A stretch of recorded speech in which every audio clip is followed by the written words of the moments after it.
bassebo ne bannyabo.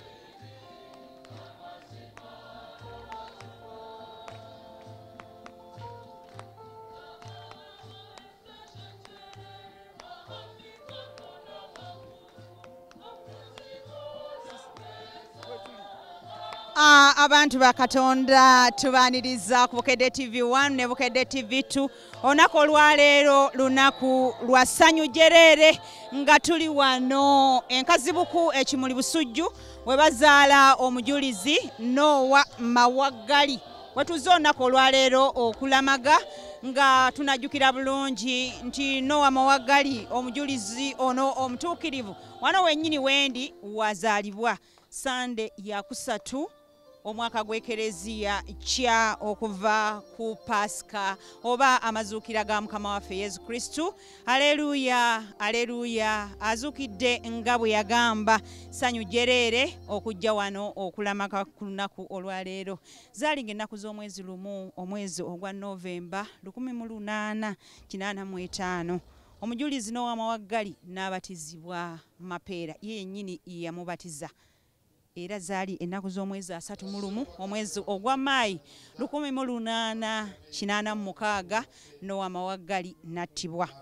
Abasomi muliwa Noah Mawaggali yaddamu tuutuno era yali wali mu ssaza eri Kindamitiyana. Abamanyi Kindamitiyana bw'otuuka ku cathedral ya Kindamitiyana waliwo tenti awo wennyini we waali olusiisira olwa Lukabaana ba Kintu.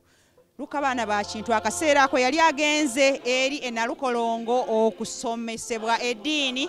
Noah Mawaggali naye yali omwo mu nnyumba nga olusiisiro olwo mwe yali oyo nno yali nga asomesa abantu eddiini. Era abasomi ekiganyizo ky'abasomi we kyajja baagenda ne babalagirira nti Kindamitiyana waliwo abajulizi abali mu kusoma eddiini era we bajja ne baayogera ekigambo kimu. Abasomi muliwa Noah Mawaggali n'ava mu lusiisira n'adda ebweru n'agamba abasomi tuutuno. Awo nno ne bamusogga effumu bw'atyo ng'ennaku z'omwezi 31 omwezi ogwa Maayi oba omwezi ogwokutaano 1886 bambi nassa omukago ogw'enkomerero naye nga yali ajulira Kristu. Awo nno kyekituleese olunaku olwaleero wano wennyini we bamuzaala okulamaga ku lunaku olwaleero okujjukira obujulizi. Naffe nno abalamazi nga we tulina omulamwa ogwa Jubireewo, abalamazi ab'essuubi tufube tulabe nga naffe tugenda mu luwenda olwo olw'abatuukirivu oba olw'abajulizi. Kati batudde entende eri Mukama waffe batusabire God's Way High School be banteekamu ssente okulaba nga puroguramu yaffe eno genda ku mpewo nkwaniriza. Ekitambiro kya mmisa kitandise, katugende mu maaso. Kwaya etuyimbidde evudde Kamwokya, abavubuka embula kalivu be batuyimbidde olunaku olwaleero. Nkwaniriza kuwulira eddoboozi katweyongereyo mu maaso n'ekitambiro kya mmisa nga tuli wano enkazibuku we bazaala Noah Mawaggali. Enkazibuku kimuli kisangibwa mu ssaza erya Kindamitiyana erikulemberwa ssentebe w'olukiiko lw'abeepisikoopi mu Uganda, the Right Reverend Dr. Anthony Ziwa. Katugende mu maaso n'ekitambiro kya mmisa.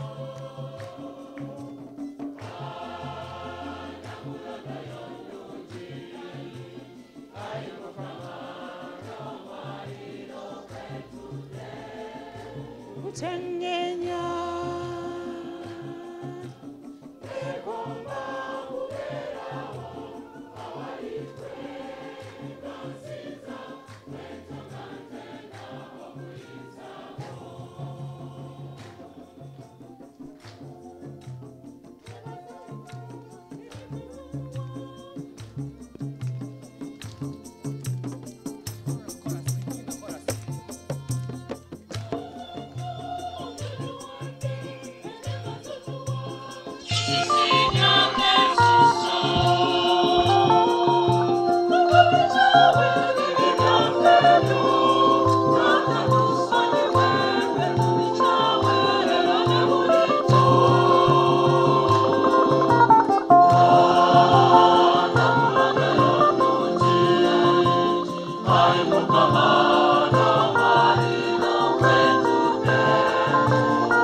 abasseekimu abooluganda katujulire Kristu.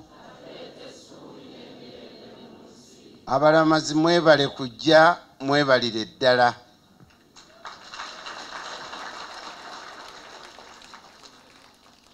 Olwaleero nga tuli wano e Nkazibuku awazaalibwa omujulizi Noah Mawaggali, ffe ab'essaza lino erya Kiyinda Mityana tugguddewo ennamaga, si za musaza muno mwokka naye ensaza lyonna ery'Ekiyinda Mityana ne baliraanwa ab'e Kampala, ng'abamu batera okugamba nti ab'e Kampala batere babakoleko bagende mangu. Naffe mukoze bulungi okujja mu bwangu okuggulawo olulamaga luno olusoose. Mwebale nnyo, mwebalire ddala. Baganda bange abasaseredooti mwebale kujja. Bannaddiini, abantu ba Katonda mwenna, Kitaffe Munsenyere gwe tulabira mu mukadde waffe Kyansala ow'essaza lino Father Tamale Emmanuel abatumidde nnyo era n'amutuwa mu butongole. Yaba omutambizi omukulu, omulamazi omukulu ku lwaleero nga tulamaze wano ewa Noah, era twesse mu kifaananyi ekirungi ekyo ekireeta essuubi n'eddembe mu bulamu bwaffe ne mu bulamu bw'eggwanga lya Katonda lyonna. Sirema butayisaawo nsonga eno mu lwatu. Olunaku olwaddirira Paasika ekyobeera kyagwira Ekereziya Katulika.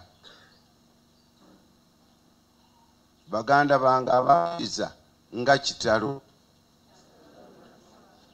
naye essuubi ery'okuzuukira kalitukubagize nga mpita mukadde waffe Kyansala atukulemberere mu kitambiro kya mmisa kino.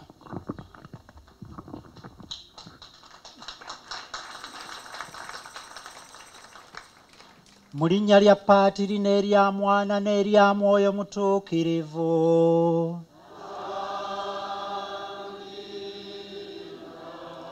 Enneema ya Mukama waffe Yesu Kristu, okwagala kwa Katonda n'okuseekima kwa Mwoyo Mutuukirivu bibeere nammwe mwenna.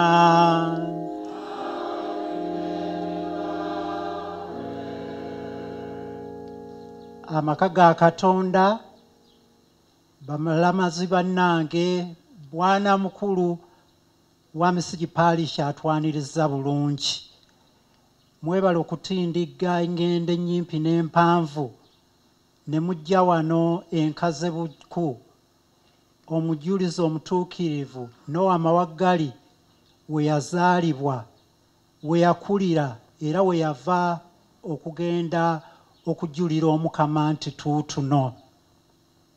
Olunaku luno tukuza ennaku enkulu eza Paasika, era leero Sande ya kusatu mu budde obwa Paasika. Abatume nga bamaze okulaba omulokozi tebaasigala kyekimu, obulamu bwabwe bwakyuka era n'Omukama ne bamujjulira ne bamulangira mu bigambo byabwe mu bulamu bwabwe ne mu kufa. Tujja kulya musomo ebbereberye nga bagamba nti tunaalema tutya okuwulira Katonda ate tuwulira abantu. Noah Mawaggali ne banne kye baakola. Naffe abalamaze wano tusabe enneema okujja kwaffe wano kutuwa amaanyi Omukama okumujjulira, waleme kubaawo kitulabiriza, wabula bulijjo tujulire Kristo ate tubale ebibala ebyo eby'okukkiriza n'ebibala eby'okusuubira. Twebunguludde alitaali eno nga tuli ku ttaka ttukuvu, naye tetusaanidde katwetowaze twetondera Omukama tusobole okumuweereza ekitambiro ekinaamusanyusa, wamma ne kimuweesa ekitiibwa. Neetondera Katonda omuyinza wa buli kantu.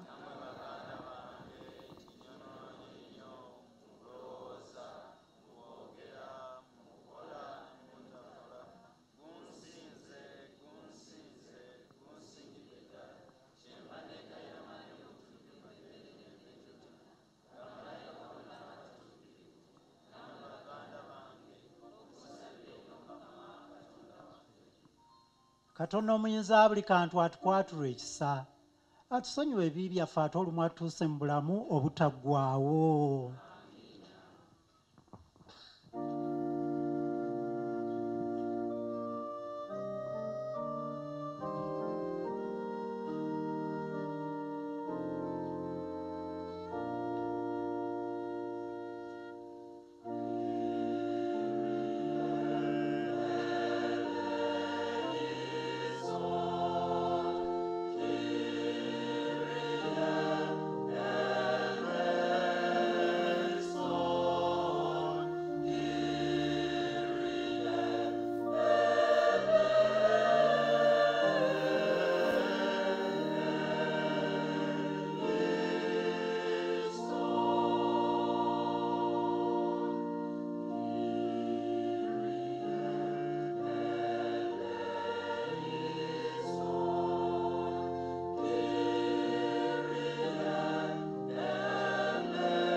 twegayirire Omukama atubalire mu baana be abeebonanye.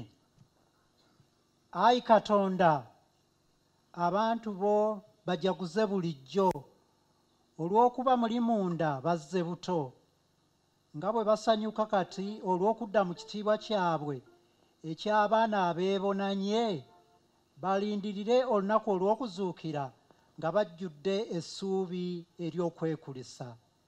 Tukikusaba nga tuyita mu Yesu Kristo Mukama waffe, oyo awangaala n'alamula nga muli kimu ne Mwoyo Mutuukirivu emirembe n'emirembe.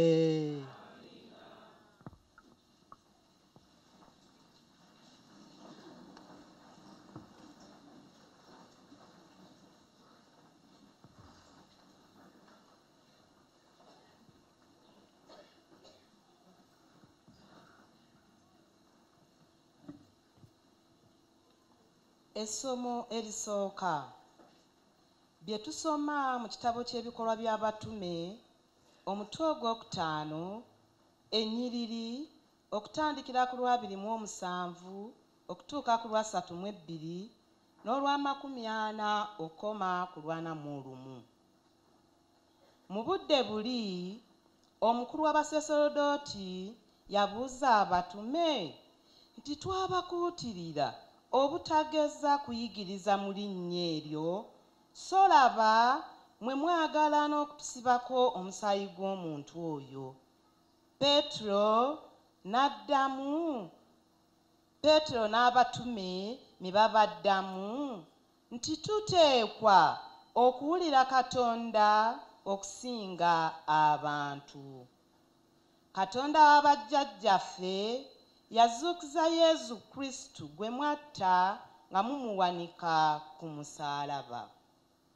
Oyo Katonda yamugulumiza n'omukono gwe ogwa ddyo n'amufuula mulokozi alyoke awe Isirayiri okubonerera n'okusonyiyibwa ebibi.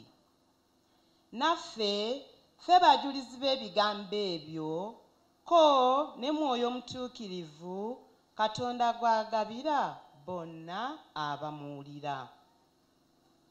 Ne bayita abatume, ne babaswanyuula, ne babakuutirira obutayogera n'akatono ku linnya lya Yesu, ne babata.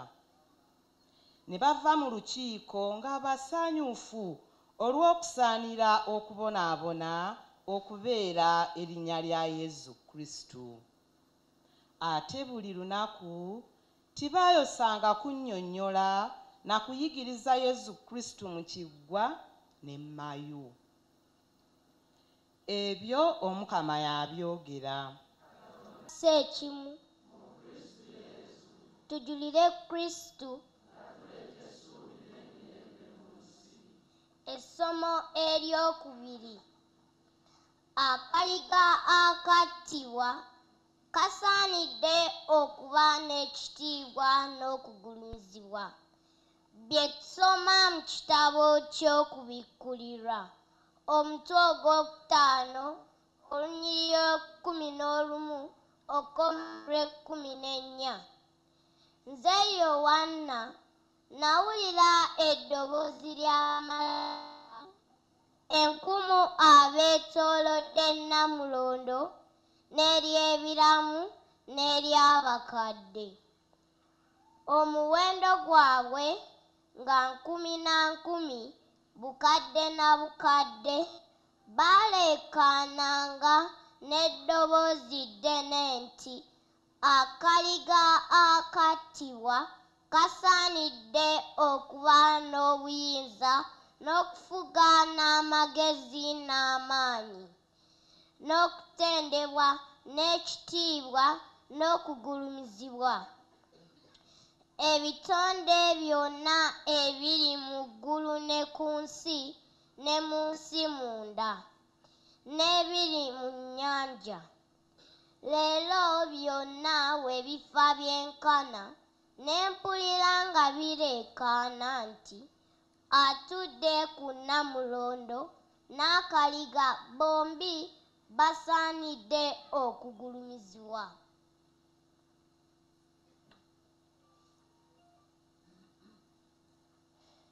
okutendebwa n'okusibwamu ekitiibwa. Basaanidde n'obuyinza emirembe n'emirembe. Byo biri ebiramu ebina nga bigamba nti Amiina. N'abakadde 24 ne beeyala ne basinza omulamu emirembe n'emirembe. Abasse ekimu. Ebyo Mukama yabyogera.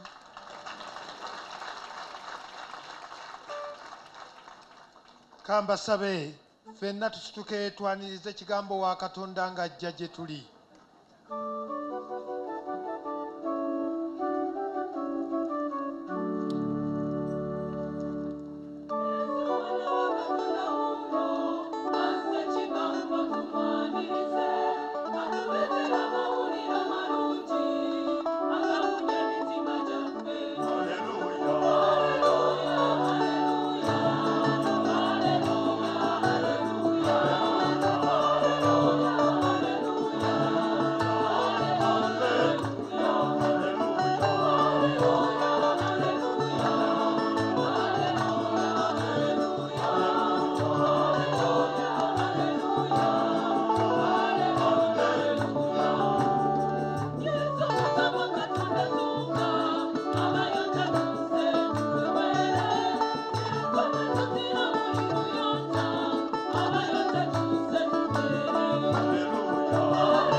Mukama abeere nammwe.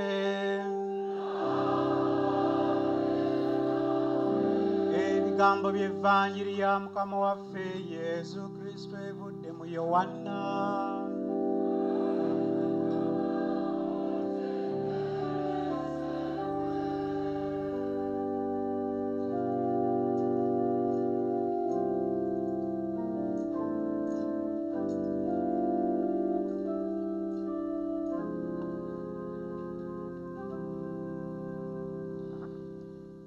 Evanjiri yawandikira Yowanna omutwe gwa 21 akanyiri akasooka okutuuka ke 19.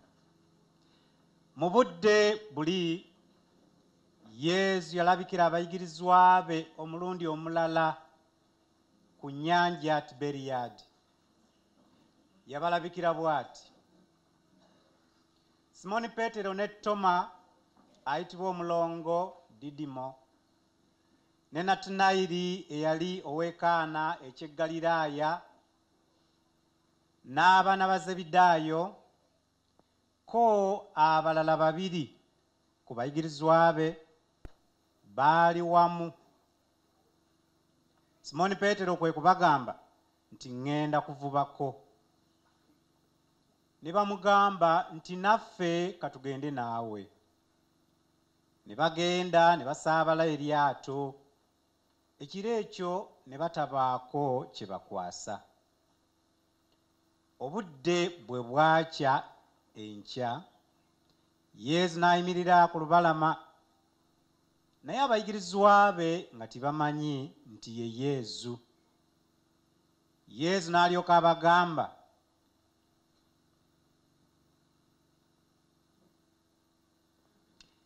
ti abaana, mulinawo ak'okulya? Ne bamuddamu nti nedda. N'abagamba nti musuule akatimba ku gwa ddyo ogw'eryato, mujja kukwasa. Ne bakasuula, olwo nga tebakyayinza na kukannyulula.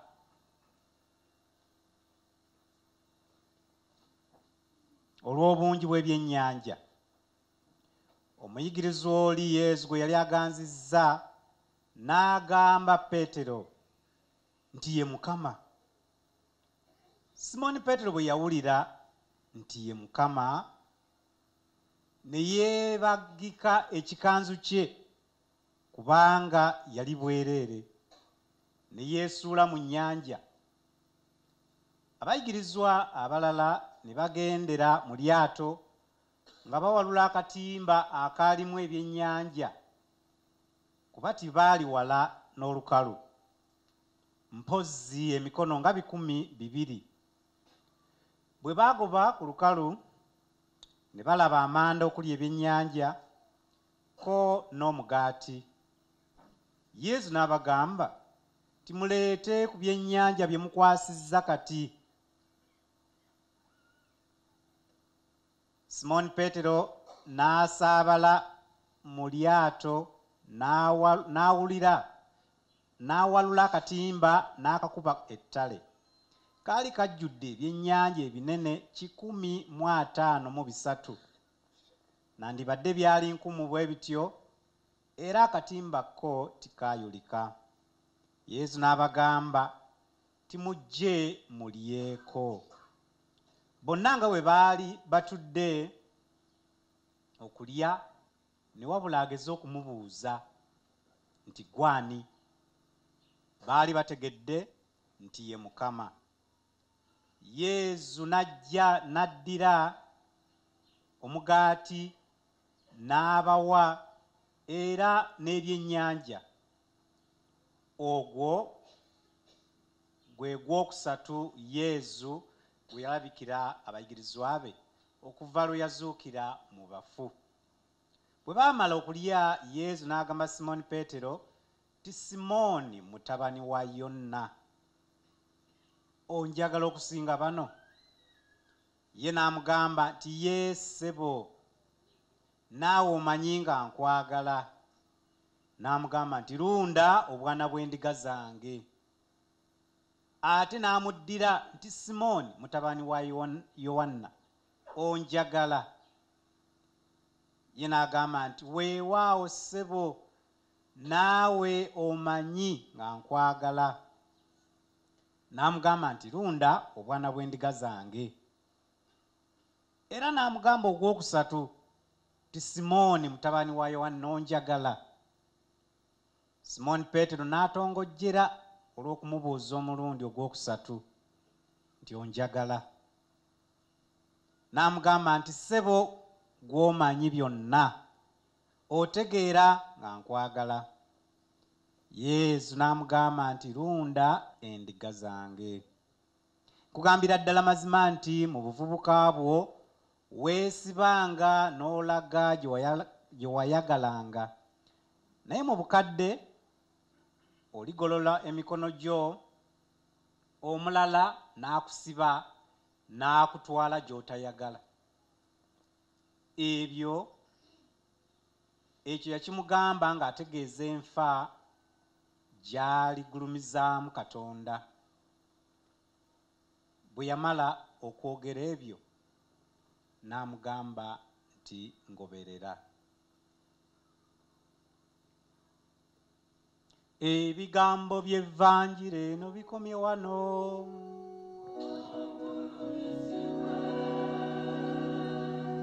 Kitaffe omutukuvu Papa Francis, Omukama amuwumuze mirembe, bwe yalamaga e Namugongo, bwe yalamaga e Uganda, yatubikulira oluusi kye twayisangako amaaso nti bannange Bannayuganda mulina omukisa, kubanga omusaayi gw'abajulizi gutambulira mu misuwa gyammwe. The blood of the Uganda martyrs flows in your vessels. Bannange mwebale nnyo, mwebalire ddala okulamaga, ate era mwebale okutegeera ekirabo amakulu ekyabajuliza Omukama kye yatugonnomolako nga Bannayuganda. Bwana mukulu atutwala wano Father Kalyango yatwaniriza bulungi, naye munzikirize nfunze bwe nti Ssebo Pastor Coordinator waffe, Ssebo Diini wa Mityana Dinale, Bwana mukulu wa Misiri Parish awamu n'abakulu boweereza nabo, ba commissioners okuva ku kitebe eky'essaza, Commissioner w'Abakristu aba bulijjo, bassebo abasaaseredooti okuva mu nsonda ez'enjawulo ez'essaza, ssebo abasaaseredooti okuva ebweru w'essaza, nalabyeko Father Joseph Kasasa eyakulembeddemu kwaya eno awamu ne kwaya eyetuyamba okutendereza obulungi, bannaddiini, basisters ne babrothers, abasomesa baffe, Oweekitiibwa Omulamuzi awamu n'abakulembeze mu nsi, amaka ga Katonda, bassebo ne bannyabo n'abaana abato. Kamera zino siza kuba serefi oba kukolakolayo buvidiyo, naye mikutu gyampuliziganye emigundiivu. Diini agambye tulina Bukedde TV, tulina NTV, tulina Tropical Radio, n'endala nazo zirina engeri gye zikwataganamu ate n'emikutu gino. Tubeebaza okujja ate era n'okutuyamba okulaba nti tutendereza wano, ate n'okuwa omukisa abalala abatasobodde kujja kulamaga wano naye ng'emitima n'ebirowoozo biri wano.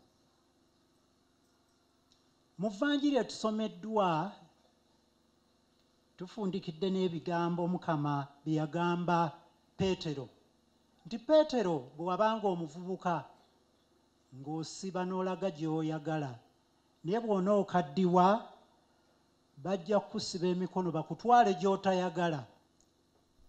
Ne kitaffe omwepisikoopi olw'obuvunaanyizibwa bingi bimukwataganya, era tali wano naffe naye ebirowoozo n'essaala tuli naye, abatumira ate era n'abeebaza okulamaga obulungi bwe muti, abeebaza okutambulira mu nteekateeka nga bwe yalambikibwa nti mwaka guno ogwa Jubireewo tujja kulamaga mu bifo by'abajulizi Ekiyinda, Nkazebuku, Butega ate era n'Ettamu.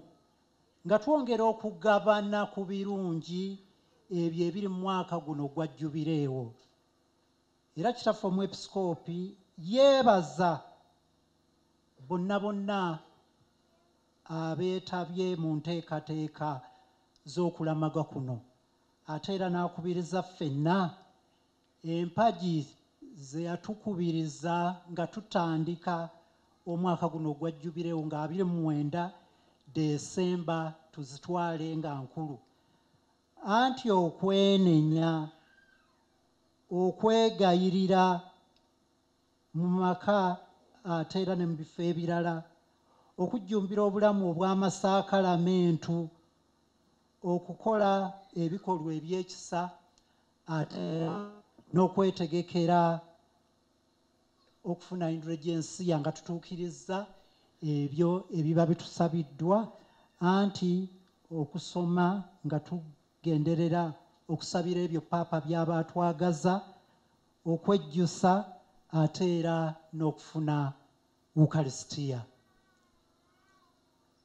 Amaka ga Katonda tulamaze. Okulamaga y'emu ku ssaala enkulu ennyo mu Ekereziya Katolika. Okulamaga tusobola okukirondoola n'okutuukira ddala mu kiragaano ekikadde. Myaka nga 9 n'omusobyo nga Mukama Yesu Kristo tannazaalibwa, Solomooni ng'amaze okuzimba ekiggwa era n'atuuzaamu essanduuko okuva olwo abaana ba Isirayiri bonna nga tebalinaamu nkenyera baalinga bakubirizibwa okulamaga e Yerusaalemu emirundi ndabe 3, ng'okusooka okulamaga e Yerusaalemu okuza Pasika, ate ogwokubiri okulamaga e Yerusaalemu okuza Pentekooti, ate omulala omulundi ogwokusatu okulamaga okuza olunaku nga bajjukira ensiisira ezo ze baabeerangamu nga balamaga okugenda mu nsenda zaanye nga bali mu ddungu. Ne Mukama waffe Yesu Kristo yeetaba mu nnamaga ezo. Mujjukira ne bwe yaweza emyaka 12 bakadde be baamukulemberamu ne bamutwala e Yerusaalemu. Naye munnange bwe baali bakomawo tebaategeera nti omwana asigaddewo. Bagenda okwetunulamu mpozi ng'omwana Yesu bamukoze eki, bamwerabidde era ne baddayo e Yerusaalemu ne bamunoonya ne bamuzuula. Bw'atyo ne Mukama waffe Yesu Kristo yalamaganga e Yerusaalemu. Akalombolombo ak'okulamaga kakulu. Abonna Abayudaaya batusoomooza anti tebaalamaganga emirundi 3 ate era nga balamaza bigere. Mu kulamaga okwo mwabeerangamu essaala ey'okwebonereza. Mu kulamaga okwo mwabeerangamu okutendereza Katonda. Mu kulamaga okwo mwabeerangamu okwetikka essaala ezaabwe mu kyalo kino awali ebbumba. Yali amanyi n'okubumba era bagamba yabumbanga ebintu ebitali bimu, nsuwa, bibyande ku mmindi, se mu mmindi ezo ez'okusamira oba ez'okunoonya emikisa, naye nga ebyo byeyakolanga nga biyamba abantu mu budde obwo. Teyakoma ku ekyo, yali amanyi n'okuleega amaliba. Kirabika olw'obumanyi bwe n'obukozi bwe yasembebwa okugenda okukola ewa Mukwenda, era ng'ali eyo ewa Mukwenda gye yakoleranga, abaagendanga ku kibuga Emmengo be baaleeta amawulire ag'essanyu ag'evvanjiri. Abaminsani, Mapeera ne Amansi ge baali baleese mu Buganda. Noowa ne banne baatandika okusoma, n'obulamu bwabwe n'obulamu bwa Noowa ne bukyuka. Noowa eyabeeranga ewa Mukwenda yakyusa n'ekifo n'adda e Butega kumpi n'ewa Matiya Mulumba eyali akulira abasomi.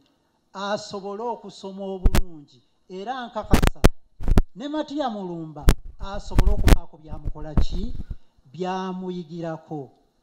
Twogera kusoma, okusoma tekwamusangaawo wokka naye wabula ye ne banne baatambulanga okuva Emityana ne batambula okutuukira ddala e Nabulagala n'oluusi e Nalukolongo okuyigirizibwa ate era n'okwetaba mu mmisa. Teebereza nga bayita mu bibira, bayita mu migga, baŋŋanga ebisolo.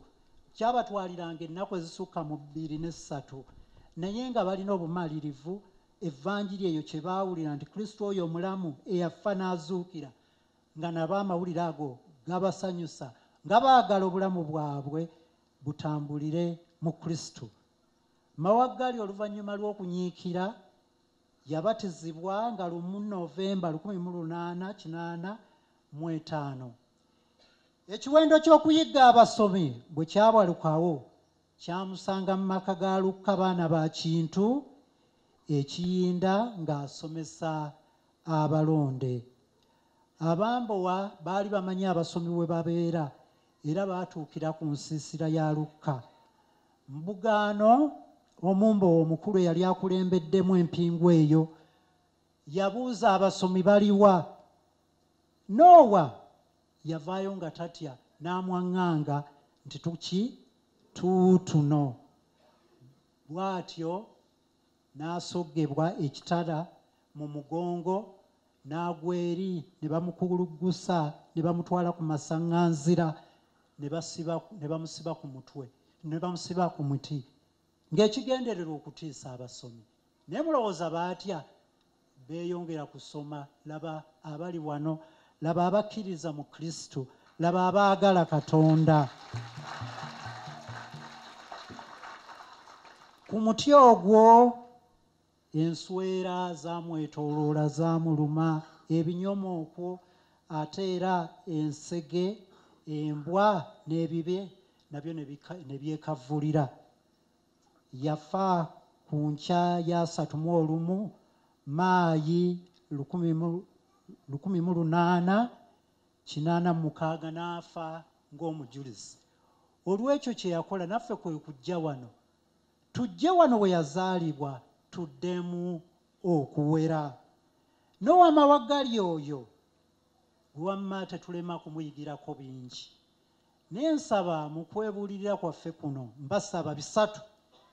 Ekisooka, Noowa Mawaggali bwe yasenga Omukama teyadda mabega. Tuwulidde mu ssomo ebbereberye eritusomeddwa obulungi nga livudde mu kitabo ky'ebikolwa by'abatume. Abatume bwe baalaba ku Kristo oyo muzuukivu, obulamu bwabwe tebwasigala kye kimu. Baatandika okuyigiriza n'obuvumu, baatandika okukola ebyamagero. Naye mulowooza bonna kyabasanyusa? Nedda. Abo abatta Omukama baagezaako okubaziyiza, baagezaako okulaba nti amawulire ag'okuzuukira kwa Mukama waffe Yesu Kristo, erinnya lya Mukama waffe Yesu Kristo terikola ki? Terisaasaana. Naye abatume baali bamalirivu. Era tuwulidde nga batwaliddwa mu maaso g'abakulu, mu maaso g'eggombolola, baddamu nti abaffe mulowooza tunaawuliramu okusinga Katonda? Ffe tujja kgenda mu maaso nga tulangirira Kristo oyo eyafa n'azuukira era omulamu. Aboolugamba abaagalwa, ffe abaafuna batiisimu kikafuuwe ate okwabulira Kristo oyo eyafa n'azuukira, oyo obulamu era okuzuukira, oyo omuli ebirungi enfaafa. Ne Noowa Mawaggali bye yeeyuna ate era n'afiirira. Omuwandiisi wa Zabbuli ey'E115 alina w'agambira nti zibasanze abo abeesiga balubaale. Balubaale ndaba be beesiga bakolebwa ngalo z'abantu. Balubaale abo balina emimwa naye temuvaamu kantu. Balina amatu naye tegakola ki? Tegawulira. Balina ennyindo naye tezirina kyeziwulira. Nabo balibeeranga bo naye beesiimye Omukama, abeesiga Omukama bulijjo ababeera ku ki? Abeera kumpi. Nowa Mawaggali atusoomooza ffe abanywerera ku Kristo tumunywerereko ate tumwagale. Ekyokubiri, Nowa Mawaggali yava mu maka, yakuzibwa mu mpisa, yakuzibwa mu bukozi, era nkakasa empisa ezo ze yakuliramu lyali ttaka ggimu. Eddiini evvanjiri egenda okuyigirizibwa yasanga ettaka eki? Ettaka eggimu. Abooluganda abaagalwa, amaka gwe musingi gw'ensi, amaka gwe musingi gw'ekereziya. Twebaza abazadde, twebaza abasomesa, twebaza abagunjuzi abafaayo okugunjula abaana mu ddiini ne mu mpisa. Naye ate bye tulaba mu byalo n'eyo byonna gye tuwangaalira, ne bye tuwulira, ne bye tulaba ku mikutu oluusi by'ennyamiza, ng'abaana tebafiiriddwako, nga tulaba obutabanguko, nga tulaba okwefaako ate era n'obutasonyiwa, nga tulamaze wano ewa Noowa, ate Noowa nga yava mu maka. Amaka gaffe twongere okugakuba mu ttooki n'okugatereeza gabeere nga gali gunjuliro gwe wamma ery'empisa, eggunjuliro ery'obuntu bulamu, eggunjuliro omuli eddiini n'empisa, ate eggunjuliro eriyigiriza obukozi, ate era n'empisa ey'okusonyiwa. Nga tulamaze wano ewa Noowa era ekyokusatu, nsaba tutunuulire Noowa ne banne. Baali baweereza ate era baali bakungu mu mpya z'abaami ate era ne mu lubiri. Ne baweereza n'obwenkanya, ne baweereza n'okwagala, ate ne baweereza n'obwetowaze. Naye abaffe obuweereza ennaku zino n'obukulembeze buli butya. Ennaku zino mingi, mirundi mingi tulaba ng'abakulembeze muntu agamba nze ndidde, kwefaako, kweyagaliza, kujoonyesa balala, kubaliisa kakanja. Naye Noowa Mawaggali ayongera okusoomooza nti obukulembeze kutwala kyakwirabira ku kya Mukama waffe Yesu Kristo. Nga bwe twakamala okukuza ebyamagero ebikulu eby'okubonaabona okufa n'okuzuukira kwa Mukama waffe Yesu Kristo, ku lwokuna okulutukuvu Mukama waffe Yesu Kristo nga bwe yafukamira ku maviivi ge n'akwata ebbaafu n'agenda ku bigere bya buli mutume n'agenda ng'abinaaza. Bwe yamala n'agamba abatume nti mumpita Mukama naye mulaba kye nkoze, nammwe mukole mutyo. Buli omu anaaza ebigere byani? Byamudde. Buli omu abeere muweereza wa munne. Nti era ayagala okubeera omukulembeze omukulu abeere muweereza w'abaki? W'abalala. Obukulu, ekitiibwa tojja kukikolerera mu ngeri nti nze mumpe ekitiibwa, naye by'okola bye bijja okukuweesa ekiki? Ekitiibwa. Mukadde waffe omwepisikoopi n'abeepisikoopi baatuwandiikidde ebbaluwa nti amazima gali bafuula baddembe, nga batutunuuliza mu kulonda okusemberera. Mu bbugumu eritandiseewo ebipande tutandise obbiraba, n'ennyambala n'entambula etandise okukyuka. Mbwayamu tubbi, kansala tubbi, MP tubbi, mukulu tubbi. Naye ne batulabula nti abange, nti ate ebyo eby'obukambwe, ate ebyo eby'okumetta amannya ga bannaffe, ate ebyo eby'okugulirira obululu si bituufu, nti wabula tubeere abantu abalaga kiki kye tugenda okukola. Ate era nga Matayo omutwe ogwokuna nti tubeere ba kisa ate tubeere baddembe, beesiimye ab'emirembe, be bali balirwa okubeera abaana ba Katonda. Bw'atyo Noowa Mawaggali nga tulamaga naye atusoomooza, nga tulubirira obukulembeze, tubeere nga twetegese kuweereza naye si ntalo ate kumetta bantu ate nakujoonyesa balala.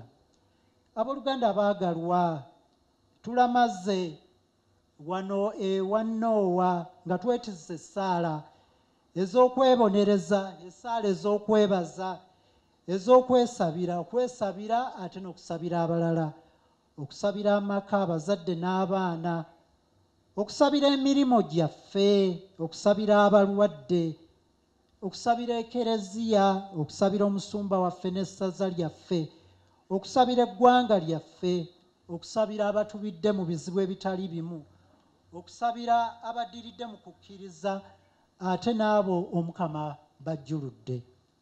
Omukama wa kisa nga bwe tumanyi nti liiso ddene n'okutuuka ku ki kugazi, mwetegefu okuwulira ate n'okwanukula essaala zaffe.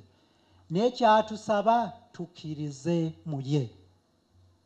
Tuwulidde bulungi mu Vvanjiri nti Peetero ng'asobeddwa, Yesu gwe yasalawo okugoberera, Yesu yakolanga ebyamagero ng'akwatiddwa, yalaba ng'ekkubo tewakyali, yasalawo adde ewaabwe, adde ku mulimo gwe yali amanyi ogw'okuvuba, nti kanneddireyo mu kuvuba. Tuwulidde bulungi n'abatume abalala bwe baakiwulira ne bagamba nti owange vinaffe totuleka wano, kirabika bye twali tugoba byali biki? Mugamba mbu byali bifu. Naye baba bali eyo bagenze okuvuba, ne gye baagenda gye baazuulira nti kye baaliko kyali kifu, kubanga baatawaana ekiro kyonna tebaakwasa kantu. Nga bakooye banaatera okugoba ettale bawummuleko, n'Omukama n'abalabikira tebaamutegeera, n'ababuuza nti abange mulinawo ak'okulya? Ko bo nti ate kaliwa, twatawaanye ekiro kyonna tetwakwasizza kantu. Naye Omukama n'abagamba nti mugende musuule akatimba ku gwa ddyo. Tebeebuuza nti ono atalina experience, tebeebuuza nti ono atamanyi nti bukedde misana, tamanyi nti ebyennyanja tebisobola kuttibwa kati. Baawulira Omukama kye yabagamba ne bagenda ne basuula akatimba. Era tuwulidde bulungi nti ebyennyanja ne bakwasa kaki? Kafukunyanga n'akatimba. Tuyinza okugamba n'obutimba bujula kukola ki? Kuyulika. Nga bakomawo amaaso gaabwe n'ebirowoozo byabwe byeggula ne bategeera nti oyo ye Mukama. Yowaana n'agamba nti oyo ye Mukama.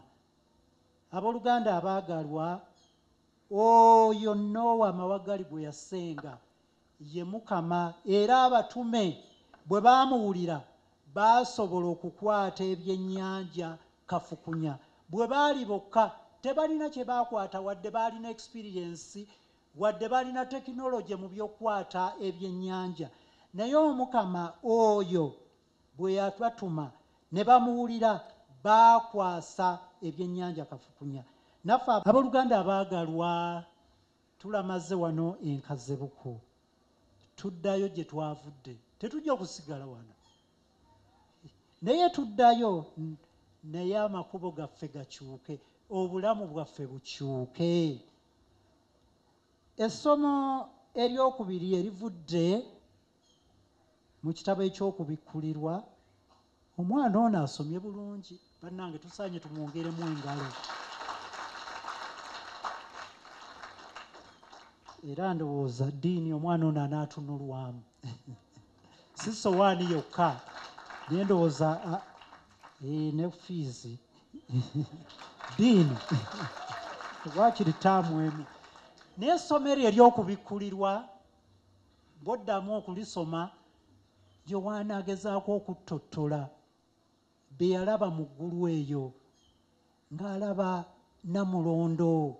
Namulondi eyo nga kuliko akaliga akattibwa, akaliga ako nga katendebwa, katenderezebwa, kagulumizibwa. Abooluganda abaagalwa, naffe eyo gye twandiruubiridde, Noowa eyo gye yaluubirira. Obulamu bwe, okwagala kwe n'okulaba nti yayiwa omusaayi kye yali aluubirira kutuuka eyo ku Namulondo akaliga akattibwa Kristo omuzuukivu oyo gye yakola ki? Gye yatuuka. Bajjajjaffe Abaminsani bwe baalinga bayigiriza eddiini baakozesanga obubonero n'ebifaananyi. Bwe baalinga bayigiriza evvanjiri baakozesanga ebifaananyi. Era ekereziya enkadde osangamu ebifaananyi ebyo ebitali bimu. Genda e Busuubizi ate genda awalala awafaananyizibwako bwe watyo. Neera ne mu kaddirizo lyaffe ery'Ekiyinda waliwo ebimu ku Baminsani bye baakozesanga. Naye twogedde ku Namulondo eyo akaliga akattibwa gye kawaŋŋamye nga kali mu kitiibwa kagulumizibwa Kristo oyo omuzuukivu gy'ali ne Nowa Mawaggali gye yaluubirira atuuke. Abaali batuuseeko mu paalishi y'e Naakulabye, mu paalishi of Our Lady of Fatima, mu kitukuvu waliyo ekifaananyi ekinene kiwaako ekifaananyi ekya Namulondo eyo, eggulu, ekitiibwa ekiri mu ggulu, ate ku ludda olulala ne kiraga Geyeena. Omusizi yakola omulimo. Kubanga okubiraga tebiba byangu, abali musuubira bikyaliyo kubanga ninayitirayo bbanga dda lyayita liyise. Naye kye nalaba kye mbanyumiza. Naye ng'okutuuka mu ggulu eyo kuliko ekkubo ly'ogenderamu, era n'okutuuka mu Geyeena eyo waliyo ekkubo. Ekkubo erigenda mu Geyeena nga kuliko ebifaananyi eby'abantu bakalittima, abantu abeefaako bakuba ekifaananyi nga ekkubo eryo kuliko abantu abali mu kumenya enju. Kikolwa kirungi, kikolwa kibi. Bwe weeyongera ku kkubo ate waliwo abatema, bateeza omuntu mu kkubo bamutemula. Bwe weeyongera mu maaso waliwo abalala bali mu ttamiiro era bakuba akafaananyi ng'oli alinga akola ki? Ataga. Ate n'abalala nga balina bye banuusa, si kunuusa mmere oba caayi, nga balina bye banuusa. Ate abalala nga bali mu kusamira, bali mu kukuba ensaasi, ng'oli omukubi w'ekifaananyi kye yali ategeeza mbu ebyo ly'ekkubo erituusa mu ki? Mu Geyeena. Ate ekkubo eritwala mu ggulu ku Namulondo nga kuliko abali mu maka batudde bulungi banyumya, ate awalala nga waliwo ekifaananyi nga bali mu kkubo bagenda mu ekereziya okutendereza okusinza Omukama, ate awalala nga waliwo abakola mu nnimiro ku mirimu gyabwe, n'abalala nga bali mu kulunda, ate n'awalala nga waliwo abali mu kulabirira abakadde n'abali mu buyinike, nga ly'ekkubo erituusa mu ki? Mu ggulu. Nowa Mawaggali yalondawo ekkubo ery'ekisa, ery'obuntu bulamu, ery'okukola Katonda ky'ayagala, era lye lyamusobozesa okutuuka ku Namulondo eyo akaliga akattibwa gye kaatuuka, gye kali.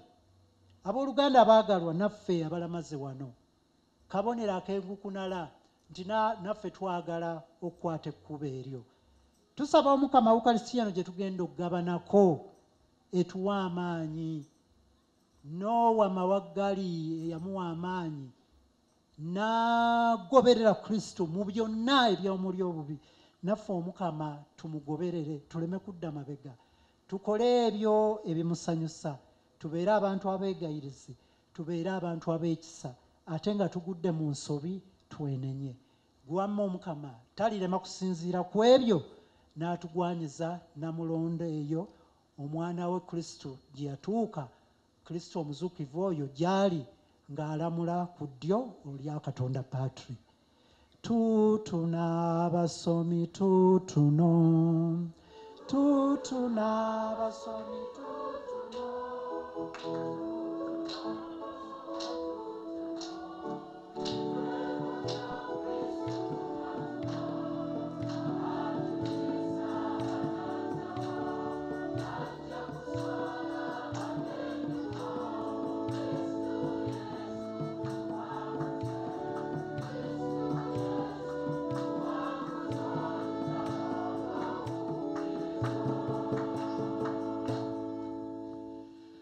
ffe omukama baatumye ogw'obuvubi nga tuvuba bannaffe tusiriikirira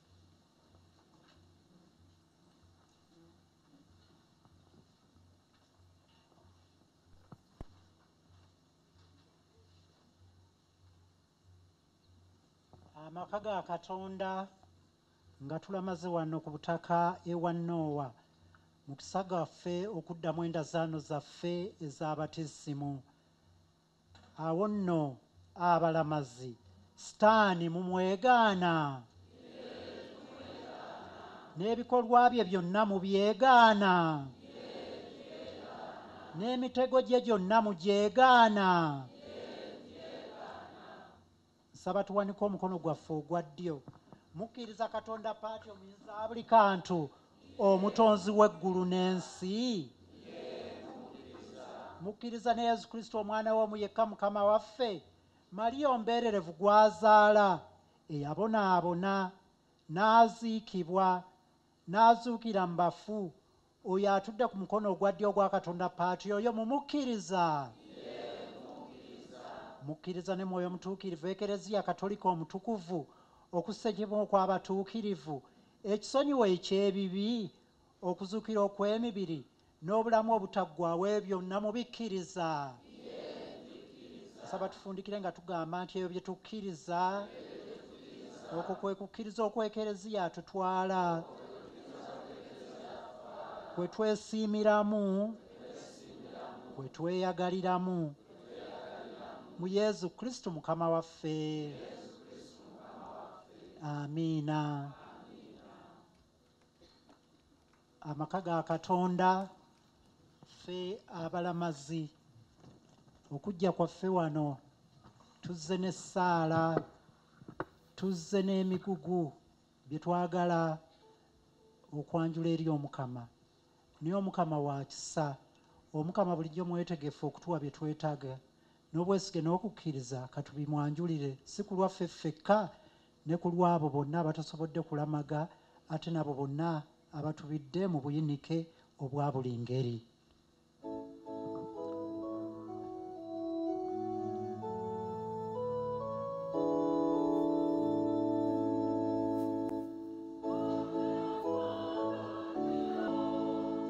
tusabire omwoyo gwa mukadde waffe Papa Francis Omukama gwe yayita n'ammazaako olugendo luno olw'oku nsi, amwanirize mu lubiri lwe olw'omu ggulu.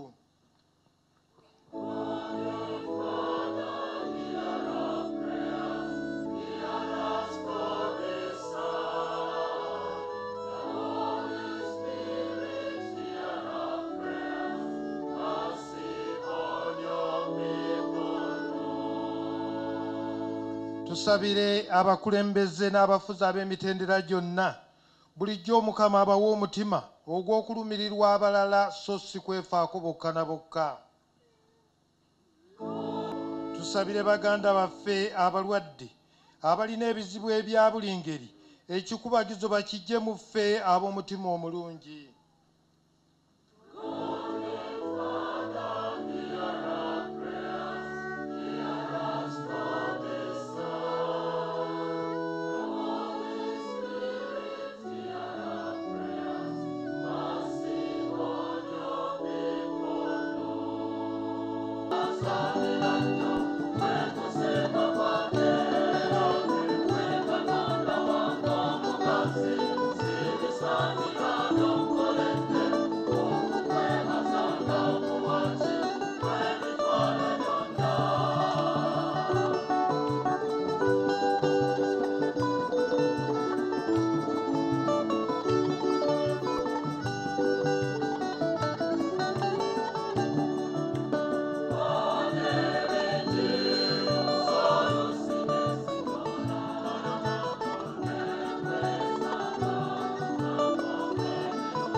kansabe abali ku birabe ebikalu ebigenda okujja mu misa twetegeke n'abazabbeeri.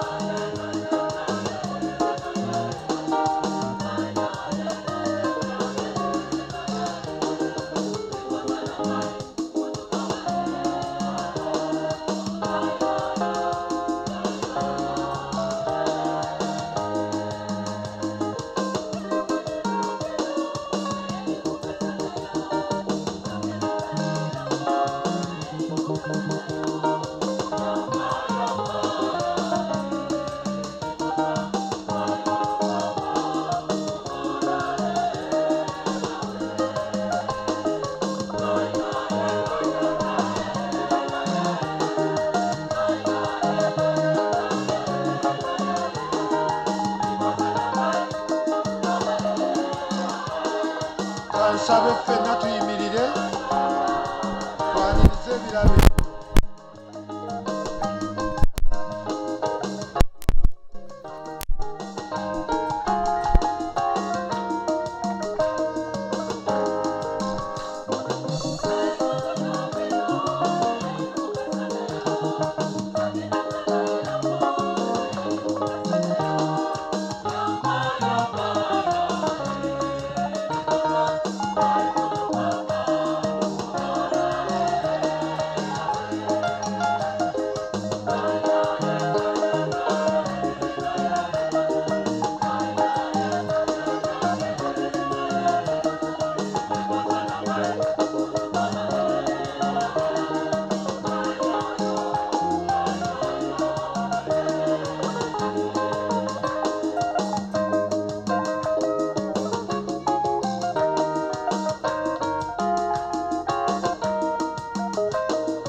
Bangueko tugende jali gatolete mupena tusime oyo goma nyingero muchaye takusaba musonyi oyo alyoka asime kirabo kyowa ekimusanyusa era ekigoma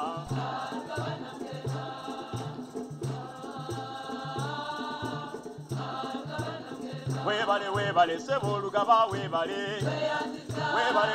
tuwe bingi tumwebaze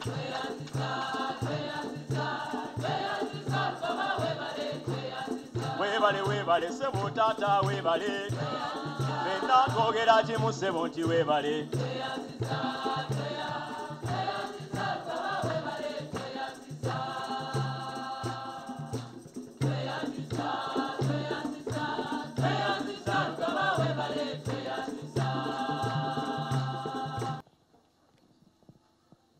Abooluganda twegayire Katonda paati omunyuza buli kantu asime ekitambiro nze nammwe kye tumuweereza.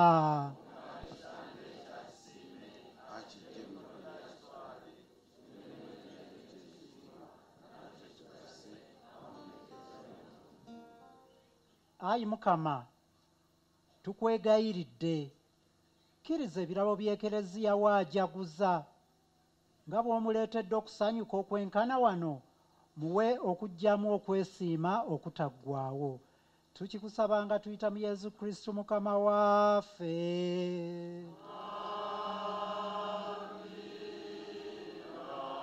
Omukama abeere nammwe.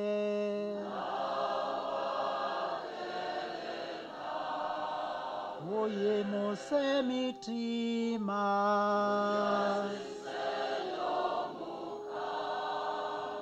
Twebaze Omukama Katonda waffe.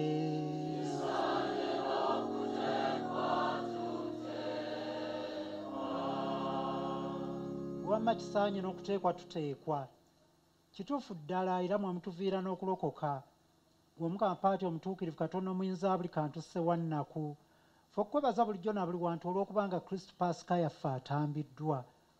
Oyo atata kwewaayo okubeera ffe era atuwolereza gy'oli bulijjo okututaasa. Oyo newankubadde ng'atambiddwa takyafa, attiddwa naye bulijjo asigala mulamu. N'olwekyo ensi yonna weefa yenkana ng'ejjudde essanyu lya Paasika ejaguza. Ab'amaanyi ab'omugulu ne bamalayika ab'obuyinza bayimba oluyimba okutenda ekitiibwa ky'obutamala nga bagamba nti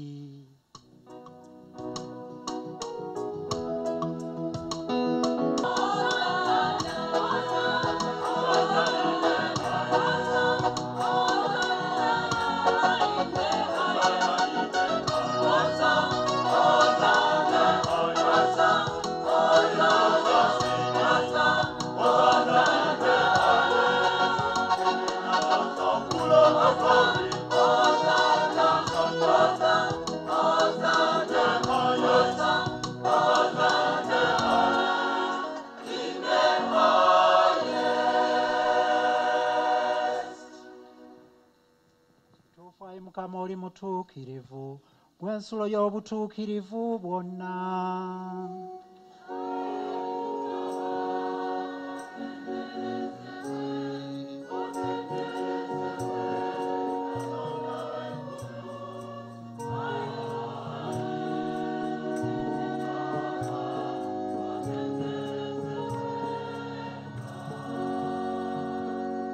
Tukwegayiridde ebirabo bino biweeko omwoyo bifuuka ebitukuvu, tufune omubiri n'omusaayi gwa Mukama waffe Yesu Kristo.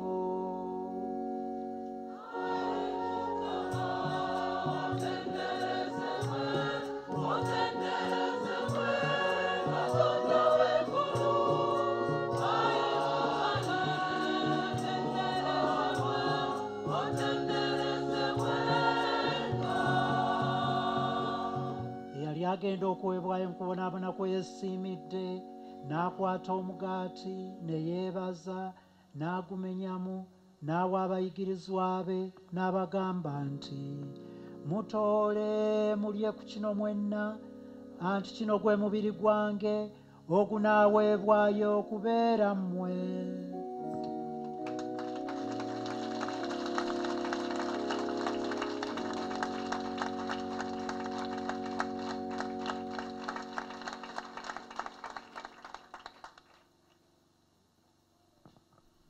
Amala okulya ekyekiro n'addira n'ekkaliisi era ne yeebaza, n'awa abayigirizwa be n'abagamba nti, mutoole munywe kuno mwenna, anti eno y'ekkaliisi ey'omusaayi gwange ogw'endagaano empyata ey'olubeerera ogunaayiibwa okubeera mmwe n'okubeera abangi okusonyisa ebibi. Kino mukikolanga lwa kunzijukira.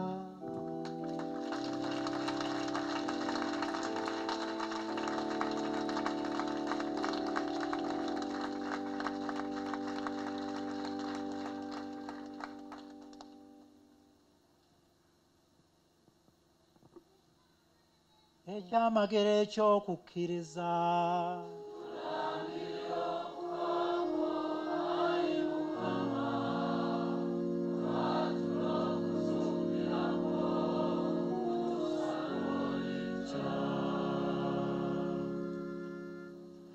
Kale naayi Mukama, olw'okujjukira okufa n'okuzuukira kwe, tukuweereza omugaati gw'obulamu n'ekkaliisa ey'okulokoka nga tukwebaza.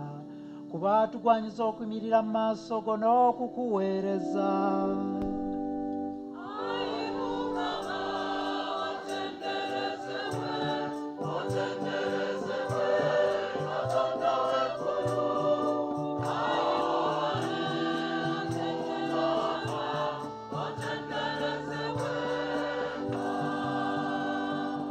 Tukwegayiridde nnyo nga tukwesengereza ffe abagaba n'omubiri n'omusaayi ebya Kristo, Mwoyo omutuukirivu atukuŋŋaanye wamu ffenna.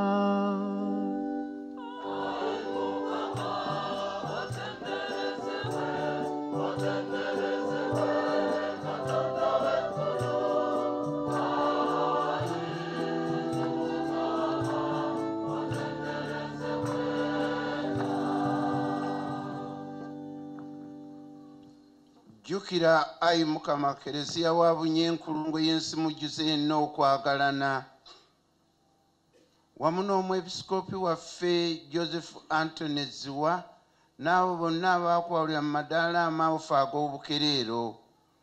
Jjukira omuweereza wo mukadde waffe Papa Francis gwe wayita okuva mu nsi muno, nga bw'omufaananya omwana wo mu kufa, mumufaananye ne mu kuzuukira okwo kwennyini. Jjukira ne baganda baffe naabe basenga basuubira okuzuukira, bakkirize bajjeyo gyakayakanya mu kitiibwa.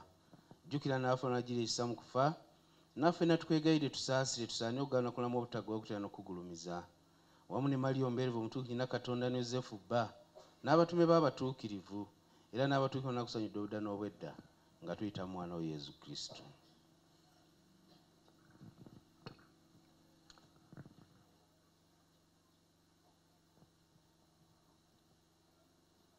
Gwe Katonda paati omuyinza buli kantu, abali ekimu ne Mwoyo omutuukirivu, mu Kristo n'omwoyita okufuna n'ofunamu naye, era mbuye mwofunira buli ttendo na buli kitiibwa, emirembe n'emirembe.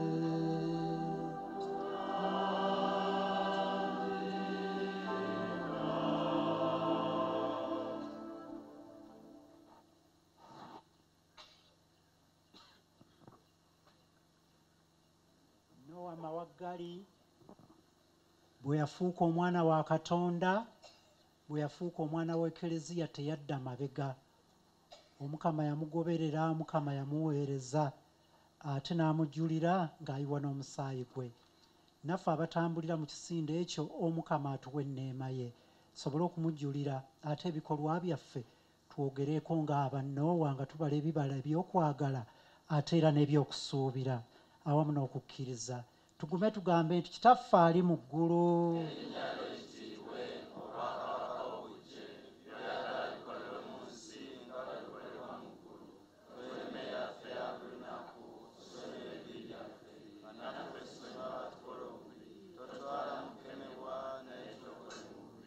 Ayi Mukama tukwegayiridde tulokole mu bubi bwonna, tuyambe tube mu ddembe, tugirire ekisato n'ekibi ennaku zonna, tutebenkera awatali kutabukana kumu nga tulinda okwesima ku watusuubiza n'amatuka g'omulokozi waffe Yesu Kristo.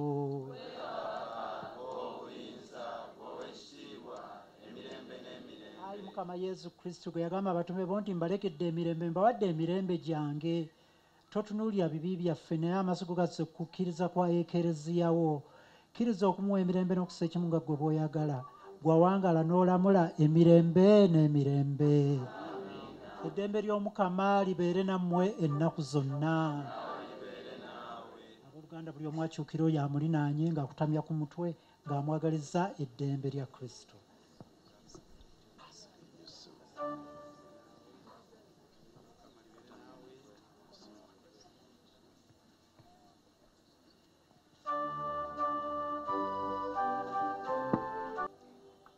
Wuuno Kristo, wuuno akaliga ka Katonda, wuuno ajjawo ebibi by'ensi. Beesiimye abayitiddwa ku mbaga eno ey'akaliga.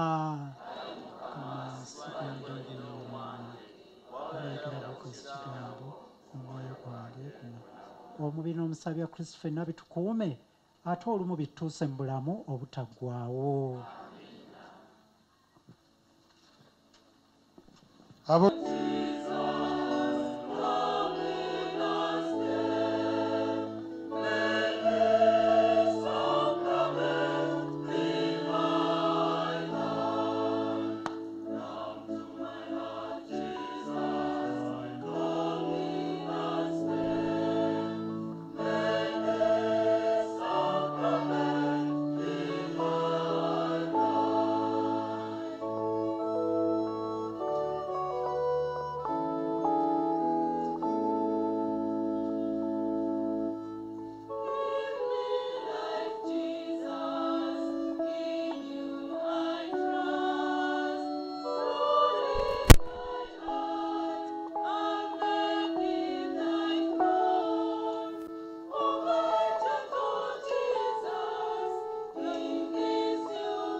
Kansabe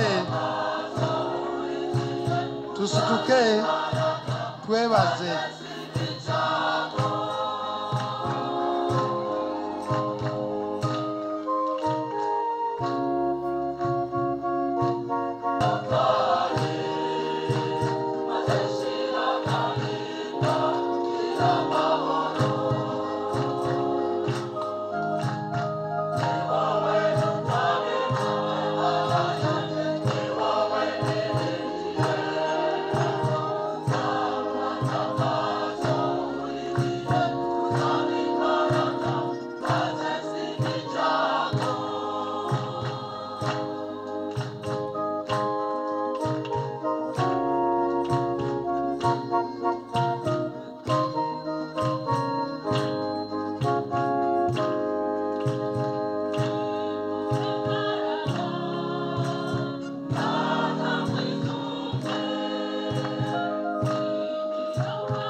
Katwebaze.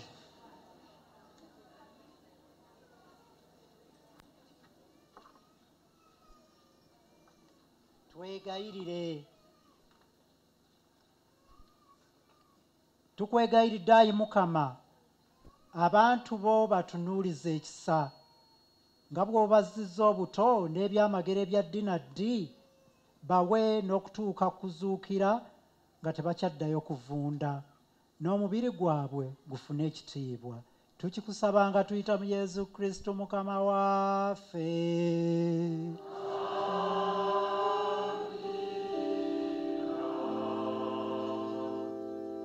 Alinjulira mu maaso g'abantu, nange ndimujulira mu maaso ga Kitange. Mwebale nnyo, mwebalire ddala okulamaga mu bungi ate era n'okusoma obulungi.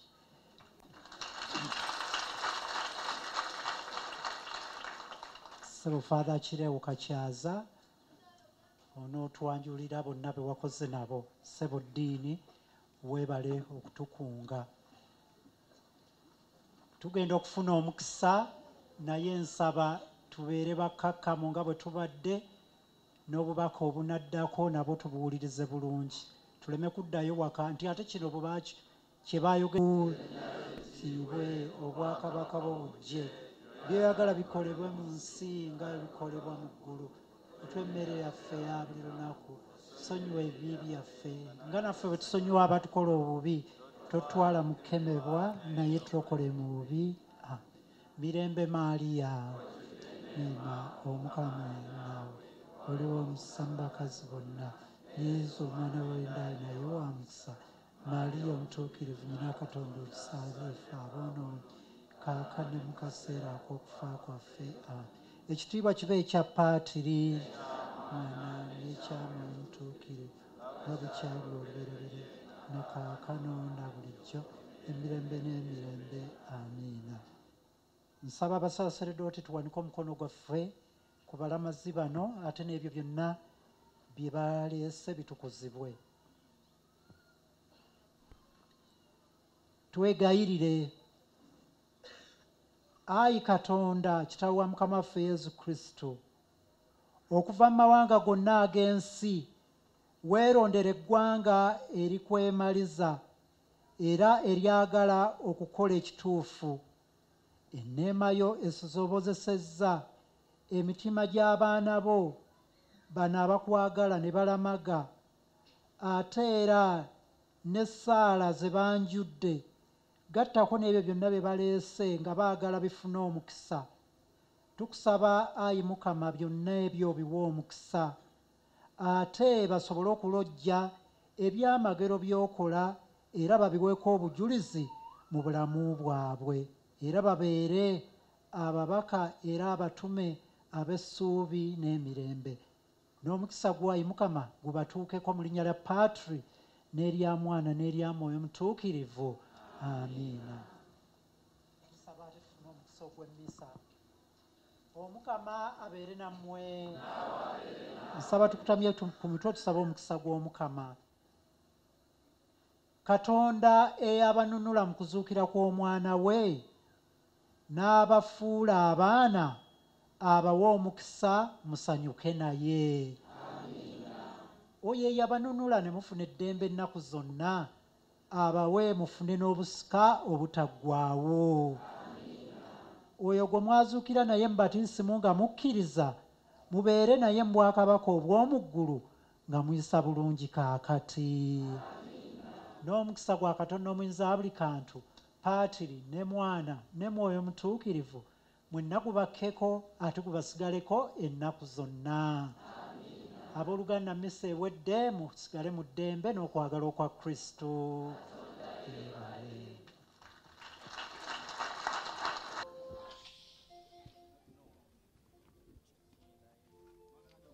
Abantu ba Katonda tubeebazizza mwena ababadde batwegaseeko mu kitami Namugongo be bagenda okutukulembera.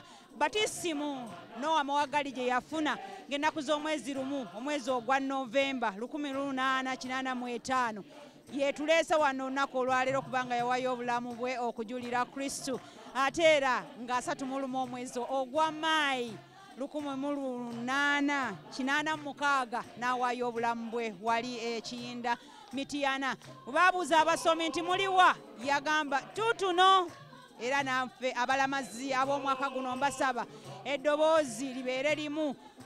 Right Reverend Chancellor ow'essaza erya Kiyinda Mityana yakikidde olunaku olwaleero ssentebe w'olukiiko lw'episkopi mu Uganda, the Right Reverend Anthony Ziwa yamukiikiridde. Reverend Father Tamale Emmanuel yamukiikiridde ku mukolo guno ogw'okukuza olunaku oba ogw'okulamaga wano. Tubadde wano enkazibuku Ekimuli nga naye luno kisangibwa mu ssaza erya Kiyinda Mityana. Twebaza kweya Kamwocha Parish yetukulembeddemu olunaku olwaleero mu kulamaga kuno okw'omwaka guno. Tuyozaayoza mwenna abalamazi okuva ebule n'ebweya mwebale kujja okujaguza olunaku olwa Noah Mawagali. Golizi High School nyongera okubeebaza mwebale okututuusaako puroguramu yaffe eno eyawulira eddoboozi. Pius yabadde eri mu control room ne Tamale, ate wano mbaddewo ne Mudigo Sisaamu ate twatambudde ne Julius. Twebaza Bukedde TV okuteeka mu ssente okulaba nga tujja olunaku olwaleero. Nowa Mawagali n'abajulizi ba Uganda abatuukirivu mutusabire naffe Kristu tumujulire nga mmwe. Mbaagaliza Sande nnungi akuume ow'ekisa abalamazi tusinkane ennaku z'omwezi 3 Juuni wali e Namugongo nga tuli ne bannaffe ab'essaza lya Lugazi erikulembera Reverend Bishop Christopher Kakooza. Sande nnungi Nowa Mawagali omutuukirivu tusabire.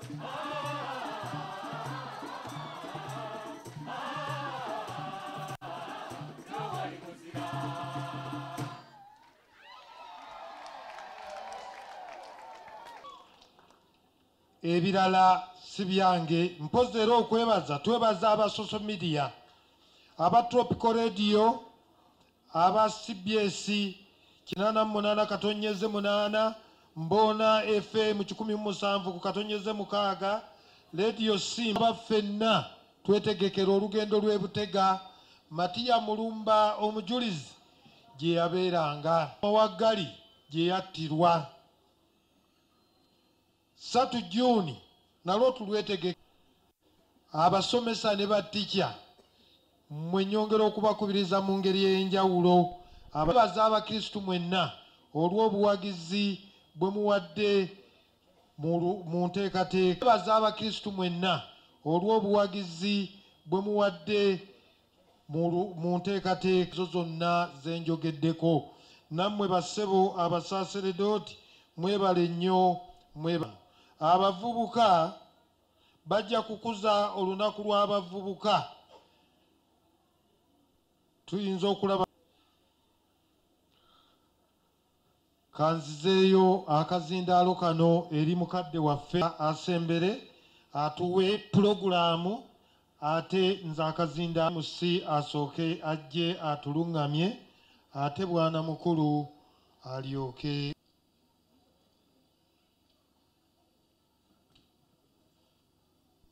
ate beebala okujja okulamaga ewa Nowa Mawagali wazaalibwa tubawa obugalo bannaaye.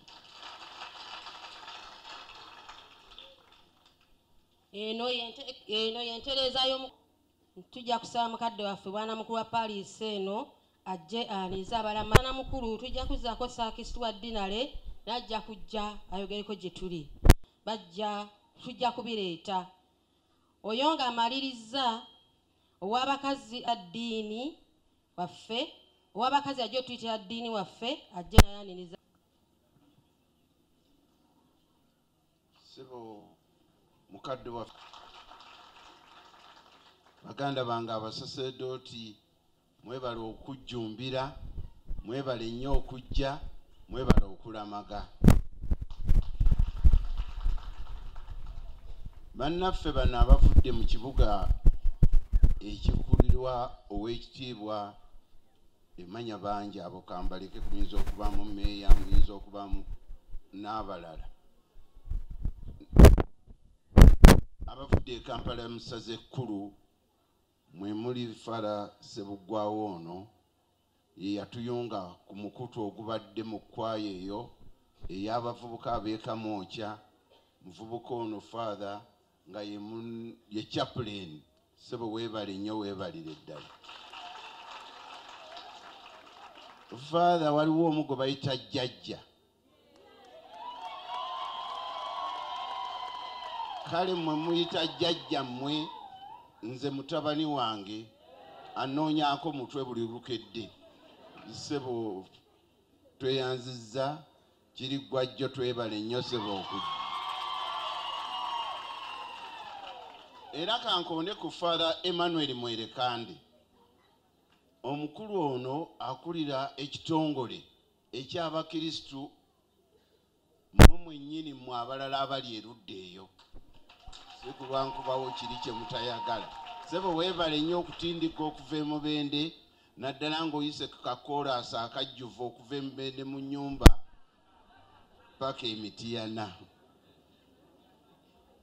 Njagala okwebaza ennyo abasomesa bano, batukolera omulimu munene ate ogwo bwannakyewa. Basomesa mwebale nnyo, mwebalire ddala. Bannyabo bannaddiini mwebale, akatundu kazikizzaamu mu nzikiza ey'ekitiibwa. Mwebale okulamaga, mwebalire ddala. Abantu ba Katonda naddala balina obuvunaanyizibwa mu bitongole eby'enjawulo gye muvudde okujja wano, tubeebazizza. Era ekigambo ekisinga obulungi, eggwanga lya Katonda eddamazi, mwebale okulikiikirira.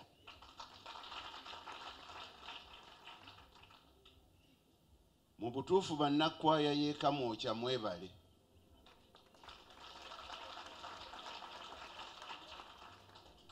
Batutegeeza abamanyi obulungi ensonga nti wammese tamanyi kuzina, naye amazina ge gatera kujjira Kamasu.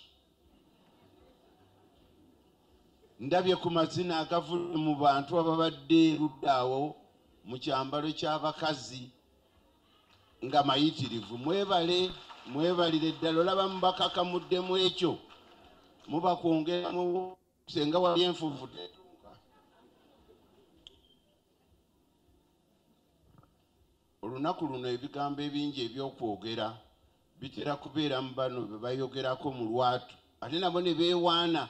Nzo nnyima n'ekitole ky'emmere nompa akazindaalo, abantu ne mbamaliza ne basobola okumpa akalulu, naye nze temumpa kalulu. Nabatizibwako kange kammala, naye nteekwa okubabuulira bino. Okulamaga kw'olumwaka guno kuba kugamba nti kuwooma, mpoomeddwa nnyo ne sekuwoomerwa yenna. Bannange nabadde wano ekiro, abaasuze wano ekifo kino kyennyini ekyenkana nga bwe kiri bakijjuzizza okuva okumpi n'ewala. Eyo entandikwa nayo simbi. Abantu bava mu ngendo empanvu n'ennyimpi ne basula e Namugongo kumpi wiiki nnamba. Naffe bwe tubeeyo entandikwa tugifunye, Omukama atuyambe yeeyongere.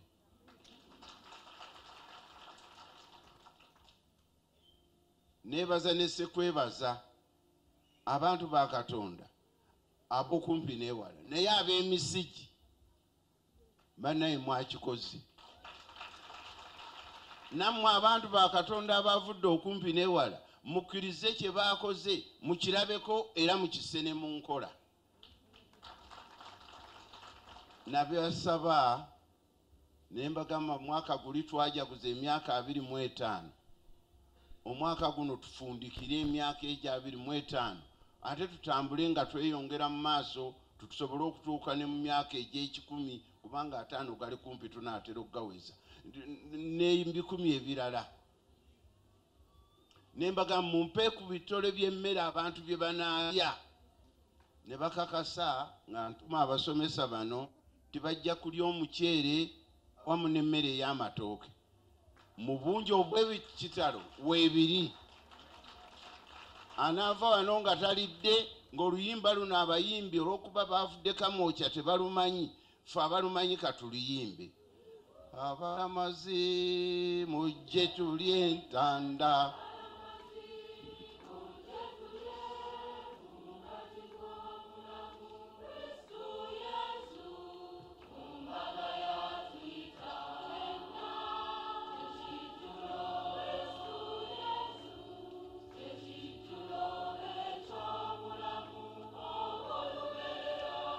ate abayimbi bayimbye bulungi. Bagambye ekijjulo kya Kristo. Abadde talina kano kasooka kufuuyira ngalo akatta COVID, naye bw'obadde okalina ogabuddwa kati ate omumanja ki.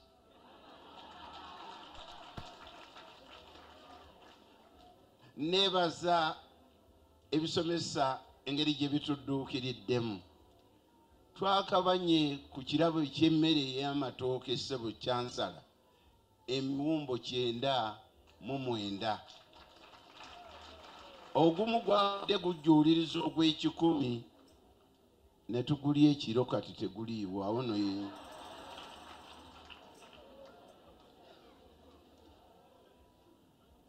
ensawo z'omuceere ezifuuse omupunga zikunukkiriza mu kiro 3 ng'olwaleero ssebo n'owaagabula ssebo ddiini kino twakikoze bwe tutyo era tukusaba mu ddinale eno bwe busobozi bwe bubaawo mu ngeri eyo tutandiikirize naye abantu abamu tuyayuuya kacapati k'ennaku zino tekakyalimu nnyo mubiri ate nga n'omu kibajjo kya muwogo nakyo kayitibwa kawogo naye bwe tunaabanga tusobodde mu nkola eno kasita mmwe muleeta ffe tujja kuteekateekanga ekyo tukigalewo bulungi nga tulidde awo nno okusenvula wano ekigere omala kakasa nti olidde ekijjulo kya fuudu afumbiddwa erudda eri bannamisigi wano nga tujja wano nga twerabira okubajjukiza ndife tuzimba Kristu mu bizimbe n'emirimu mwaka guno siyinza kubalimba neebaza nnyo naddala omukazi Mary Dono Walusimbi akulembedde abakazi b'essaza lino mazima Omukama n'akkiriza luli Mukama ne Mungu n'apata abaali Walusimbi otukulembedde weebale ku luno yayagala wabeerewo abakazi bano mu lwatu balamage ate nga bataddemu ne yunifoomu yaabwe balabike lwakuba yunifoomu eno naye bano be bagisooka be bannyiniyo ekyasooka kyekikulu ejjiri ekkulu oba enkoko byombi Merida weebale njagala okubasaba abakyampuliriza mukkirize mbasabirize ava mu mmwe munyongere ku ssente ennyongero kiwoomya n'okuwoomya wano wasobole okutuleetanga tulamagewo nga tumoyo aleete ate gwe batumye tokakutanda nyabula n'omakuwe n'omukisa musawo otujanjabe bulungi Michelle Mukama yeebale kulamaga kulika kutuuka Kasujju weebale nnyo weebalire ddala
nga nsinziira wano ewa St. Noah nga nze omu kubakuumawo n'okulabirira ekyo kino okuva lwe kyatandika n'okutuusa kati yenze abeera akirabirira era twegattira wamu n'abakristu ne basobola okubeera nga tulabirirawo bulungi ew'omujulizi Nowa we yazaalirwa ate wano baatuwaawo ku kkubo naye nga ekifo we yazaalirwa kiri wali emmanga awo we yazaalirwa wennyini amaka ga taata we ne maama we gaali era nze omu ku abo abaasigala mu kitundu wano abamanyi ku byafaayo bya Nowa.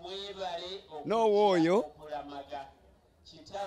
ffe we baavumbulira wano okulamaga wano nali muto ddala nga mpeza emyaka gyali emyaka nga 14. myaka egyo 14 nembeera nga ngenda ngoberera bulungi ebyafaayo bya Nowa byonna we natandikira okubitegeera. Awo nno Nowa emabega awo bajja banoonya we yazaalirwa nga omugenzi Kalidinaali Nsubuga yasooka okujjawo wano nga tulamaga wali emmanga kutuusa lwe twadda wano ne tubeera nga tulamagira wano nga tuvuddeyo wali we yazaalirwa. Ebyewuunyo Nowa byatera okukola bangi basaba wano ebyewuunyo nga bazze okulamaga ne badda ne bawa obujulizi Nowa byaba bakoledde. Mu nnaku ezimu nga okulamaga kunaatera okutuuka atera okweyolekera abantu wano akawungeezi naddala awo ssaawa nga 2 ez'ekiro aba bayita ku kkubo wano atera obbeeyoleka ne bamulaba era ne bawa obujulizi engeri gye babulabamu. Bangi bafunye ebintu nga bava wano ewa Nowa okulamaga. Wano ewa Nowa Mawaggali nze nasigalawo nga amanyi ebyafaayo bya Nowa oba agoberera ebya Nowa wano nga Luganda lwe mutuufu ndi wa luganda lwe olw'ensonga nti bw'ogoberera ebyafaayo wadde nze nga saabalabako saabasangawo ne bw'ogoberera ebyagenda biddiriŋŋana ne bakadde bange kiraga nange nali mu lubu olwo. Naye nga Mukama akyankuumye nga nkyaliwo okutuusa kati. Nina emyaka 66 egy'obukulu gye mpeza. Awo nno amannya Kalibala Kajubise Wanyana Gerard. Kale.